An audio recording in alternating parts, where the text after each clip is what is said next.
After the updates for the sedan and the Estate or T model, the Mercedes E-Class Coupé and Cabriolet are being revised with changes to exterior and interior, and a little bit to drivetrains.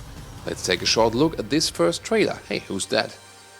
Anyways, some impressions and then let's dig into the details.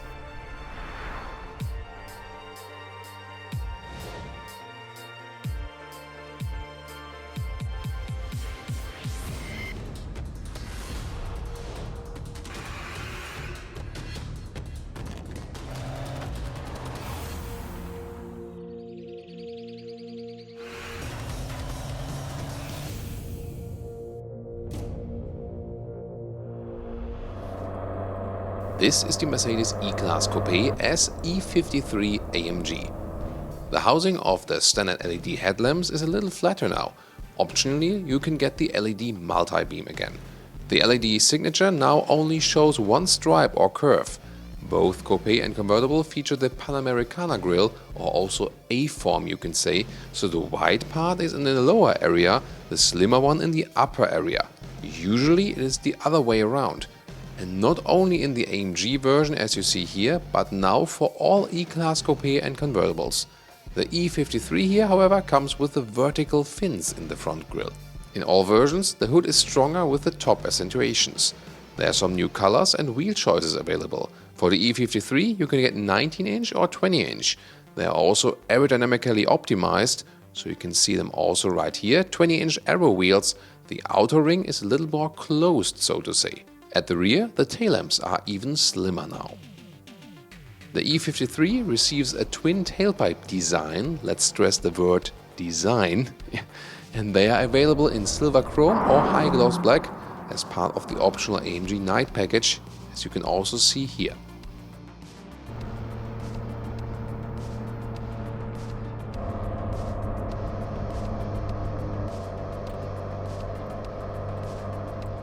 Biggest update in the interior is the infotainment system. Standard setup is 2x 10.25 inch and optional 2x 12.3 inch screens. Already the smaller dual screen setup comes with a very new and good MBUX infotainment system unit that features a natural voice input. The AMG models come with special sports gauge styles, also with a super sports mode with a central round rev counter. The interior features two completely new steering wheels. The standard steering wheel features a closed area left and right of the center. The AMG and AMG Line versions show two horizontal button areas, each with a gap in between. In both cases, the buttons do deliver a kind of feedback, but they are rather integrated than standing out. The new steering wheels look fancy from a distance, but these new integrated buttons look and feel cheaper if you compare them with the galvanized real buttons and jog wheels that were there before. They delivered you more haptical feedback. And hey, you can also get the AMG steering wheel with microfiber cover. That's cool. Important for assisted driving, the steering wheel is now capacitive. Before, you could receive false negatives from the lane keeping assist when driving a motorway just straight, warning that you are supposed to keep your hands on the steering wheel. Reason for that is that the steering wheel had to have a movement sensor and needed to be moved from time to time.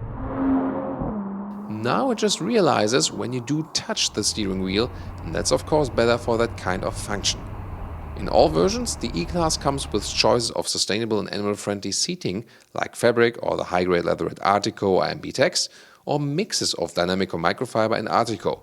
Concise offers depend on market specifications. The E53 comes standard in the mix Artico leatherette on the outside and Dynamica on the inside.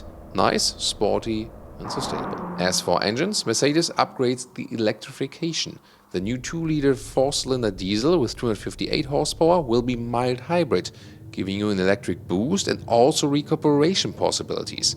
MHEV will also be a 3-liter inline 6-cylinder, which always comes as all-wheel drive.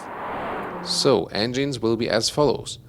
Petrol, 2-liter 4-cylinder, E200, 197 horsepower, optional all-wheel drive. E300, 258 horsepower, 3-liter 6-cylinders. E450, 367 horsepower, all-wheel drive, 5 seconds acceleration figure.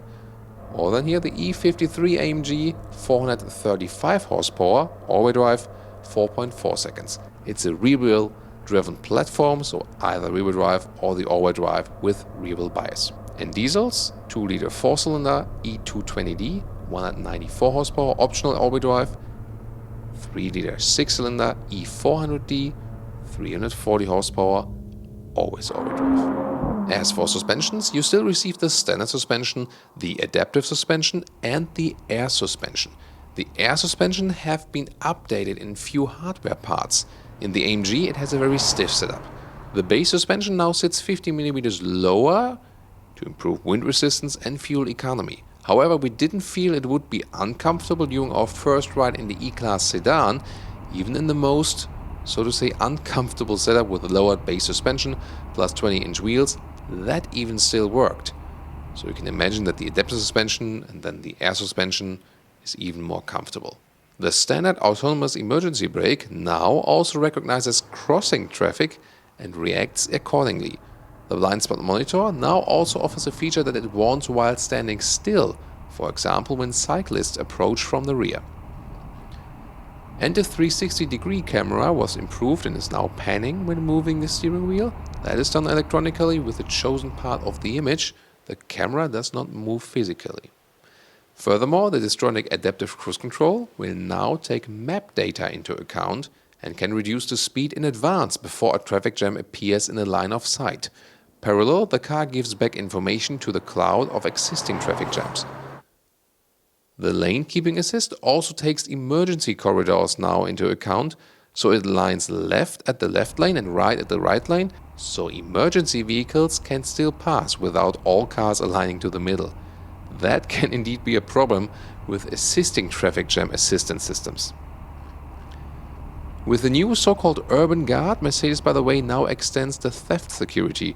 For example, you can receive messages to your smartphone when someone tries to break into your car or when someone hits your car while parking. Urban Guard Plus furthermore adds GPS tracking to share with the police. Also with a fake exhaust police? And now to the conclusion. The new Mercedes E-Class facelift also makes Coupé and convertible a little bolder and sportier in the look. The interior gives you more up-to-date infotainment systems and everything all digital now, even if it comes in two sizes. In driving, the E-Class will remain very comfortable, at least in the non-AMG versions. You know, they sit the AMG versions pretty stiff, so there is a very big difference between the soft, comfortable normal versions and the rather stiff and sporty AMG versions. And the range of the assistance systems have now been revised. Tell us your comments, what you think about this update of the Mercedes E-Class, Coupé and convertible. And also check out our preview episode from the Mercedes E-Class sedan. See you there.